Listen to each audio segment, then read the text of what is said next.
Olá, voltamos. Hoje a gente vai falar aqui da nossa planilha, o último vídeo tutorial. Eu comentei como vocês utilizam e aqui eu vou mostrar para vocês o que significa esses números, tá certo?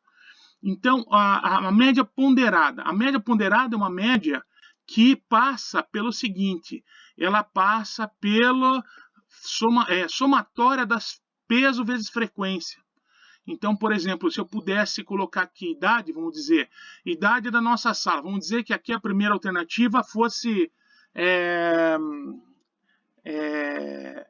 17 anos, tá? 18, 19, 20, 21, 22, 23, 24, 25, tá? Então eu teria várias coisas aqui, tá? Mas, por exemplo, 17 anos, vamos dizer, quantas pessoas na sala tem com 17? Uma. Com 18, 3. Com 19, opa, já mais. Com 20, 21 não apareceu, de repente 23. Opa, tem 13 com 23. Então, quer dizer, a idade 23, ela tem um maior peso. Ela aparece com maior frequência aqui, entendeu? Ela tem que ter mais peso na hora de fazer a média. Uma média simples, soma-se o número de pessoas na sala e pronto. Pega as idades, soma-se e divide pelo número da sala. Essa é uma média simples. Tá? A média ponderada, ela vê o seguinte: opa, tem mais pessoas com uma idade central ali, vamos dizer, de 20, 23. 23, e tem muito mais alunos com 23 anos. Então, essa é uma média, ela é ponderada por isso. Ela vai acabar puxando para onde estão a maioria dos alunos, tá certo? Isso a gente chama de média ponderada, porque eu quero saber quantas vezes aquela idade se repetiu, quantas vezes aquela idade se repetiu, quantas vezes aquelas respostas no meu questionário se repetiu. Então é isso que eu estou fazendo aqui, por isso média ponderada. Então aqui, nessa pergunta específica aqui, qual o tamanho da sua família? Aqui a resposta, veja, foi 4,3 pessoas por família. Tá vendo aqui? 4,3. E foram perguntadas ali quantas pessoas, quantas famílias foram ouvidas, né? Aqui uma família respondeu com uma pessoa. 3 famílias responderam que tinha duas pessoas na família. 6 responderam que tinha 3 pessoas na família. Ou seja, 40 famílias responderam. Tá certo? Então, a média dessas 40 é 4,3 o quê? Pessoas por família. Obviamente, e isso daqui vale aí como um dado estatístico de vocês, você sempre, como são pessoas, arredonda para 4,3, não dá 4,5 pessoas. Você podia arredondar, deixar com 4 mesmo. Ah, mas é aquela uma, de repente, fala 5 pessoas, então. É de 4 para 5 mesmo. A média ponderada vai dar. Mais para 4 pessoas, em média, por família. Joia. E o desvio padrão? O desvio padrão, que a gente chama aqui de S, o desvio padrão ele dá 1,4 pessoas para mais e para menos aqui. Lembra que tem aquele desvio, o erro amostral para mais ou para menos? Lembra que você escuta por aí nas pesquisas? Mais em outubro, né? Perto de outubro, que você acaba sendo bombardeado por isso. Mas então, 1,5 pessoa. Então, 4 e 3 mais 1,5, 5 e 8.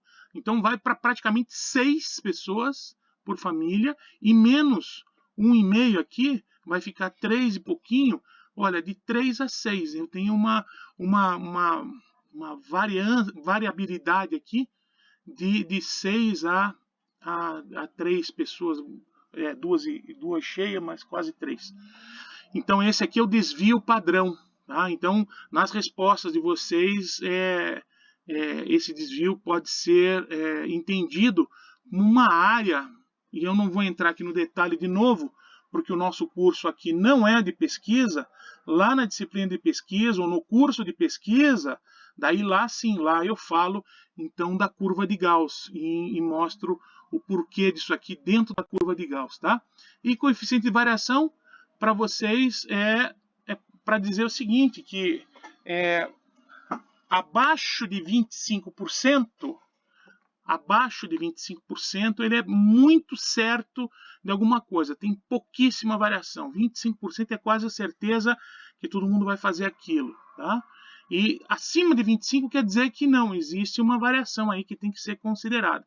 Pode ser que aquilo ali tem uma tendência forte, mas o número de pessoas não faz. Abaixo de 25% seria uma unanimidade, ou seja, basicamente todo mundo falou, deu aquela resposta lá, entende? Então, por exemplo, você está registrado, então, de repente, naquela população que você pesquisou, vai falar abaixo de 25%, quer dizer que então praticamente todo mundo naquela área ali é registrado em carteira, tá certo? Então esses daqui são as coisas que a gente vai tirar desses números todos. No vídeo anterior, a gente viu o que significa essas coisas, frequência e aqui as respostas, tá? Hoje aqui a gente falou então de média ponderada, que é a média das respostas dadas para vocês, média de respostas. Aqui é uma variação para mais e para menos em cima dessa média. E coeficiente de variação, eu já estou cantando a bola para vocês. Aqui vai ter assim uma forte unanimidade, seria quase, só se der abaixo de 25%. Tá certo? Mais do que 25%, então 25% e a mais vai ser, não vai ser tão tendencioso. Beleza, gente? Aqui eu não vou entrar no significado estatístico disso, só para estou traduzindo aqui para vocês em cima disso. Como falamos nos outros gráficos, no outro vídeo, esses gráficos vocês podem fazer ou com círculo, né? Circular para mostrar então um pedaço de cada resposta, ou vocês podem fazer do tipo pizza, é só escolher e vocês têm facilmente isso, tá?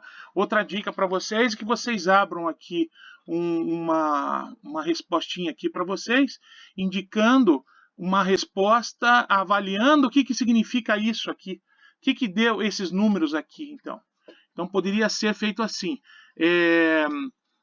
notou-se, né, com relação ao tamanho da família, que a média lá na nossa população de pesquisa, né, na nossa amostra, é de 4 filhos, 4 pessoas em média. Imaginando isso aí, sendo pai e mãe, ou vó e mãe, conforme a outra pergunta, né, de repente você encadeia as perguntas, né, perguntando se existia marido e mulher, ou se quem era a cabeça da família, perguntando se é mulher, marido, se é avó, né? Então isso você pode até vincular também. Então, dando um exemplo só, né? 4,3 pessoas sendo pai e mãe e 2 filhos, né? Com uma variação chegando aqui até 6 ou de 2, assim, uma variação para mais e para menos. Ela não é muito tendenciosa, ela não tem uma unanimidade nesse sentido, porque ela teve um coeficiente de variação, você vê, coeficiente de variação acima de 25%, nesse caso aqui, 33%. Vemos então uma grande central aqui, com famílias de 4 e 5, tá vendo que está dentro daquilo que a gente falou aqui, ó?